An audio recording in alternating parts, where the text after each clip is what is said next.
as we're looking at the decisions by the Supreme Court today and the reactions coming in, let's also take you through a timeline really of how this scam has unfolded and created the kind of political storm it has for the government. My colleague Vishnu Shom with all the details. Well, Subramanian Swamy and Prashant Bhushan have all along wanted the Finance Minister, Mr. P Chidambaram, to be named as an accused in the 2G case and a CBI probe to be initiated into his role. Now, how did Mr. Chidambaram get caught up in this legal battle? The overall 2G case is quite complicated. Let's just look at the case against Mr. Chidambaram. It begins on the 23rd of August in 2011. That's when Subramanian Swamy moved the top court to make Mr. Chidambaram a co-accused in the 2G case. And now he promised the Supreme Court a great deal of evidence on the alleged role of the Finance Minister in the 2G scam. Now, how exactly did the Supreme Court react to these developments? Well, firstly, there was the role of the CBI as well. The CBI, for its part, defended Mr. Chidambaram in the Supreme Court and essentially made the case out, and they've done this later on as well, as we will see, that there was no case to be made out against Mr. Chidambaram himself.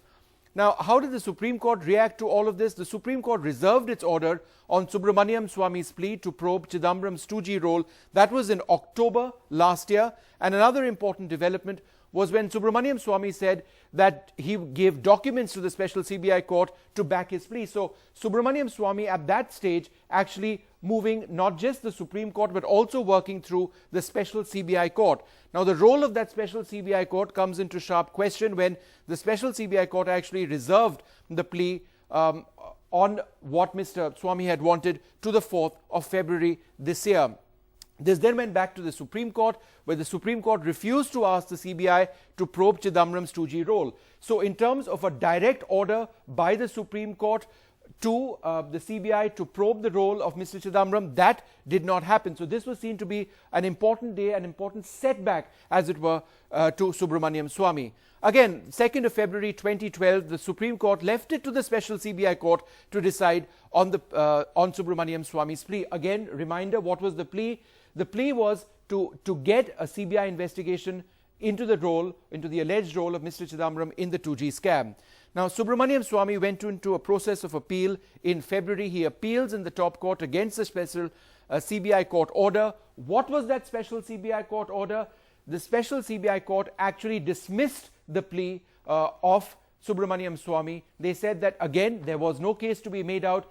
But if there is anything that Subramanian Swamy is, it is that he is extremely persistent. So he followed up and he went back to the Supreme Court and he got support from an NGO, that NGO to which Prashant Bhushan is affiliated. They moved the top court for a CBI probe into Chidambaram's 2G role.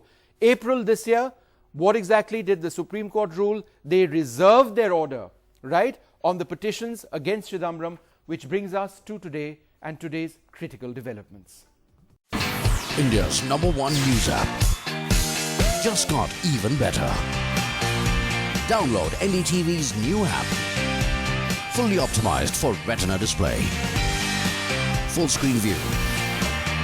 Faster response time. And Sudoku. NDTV's new iPad app. Download now.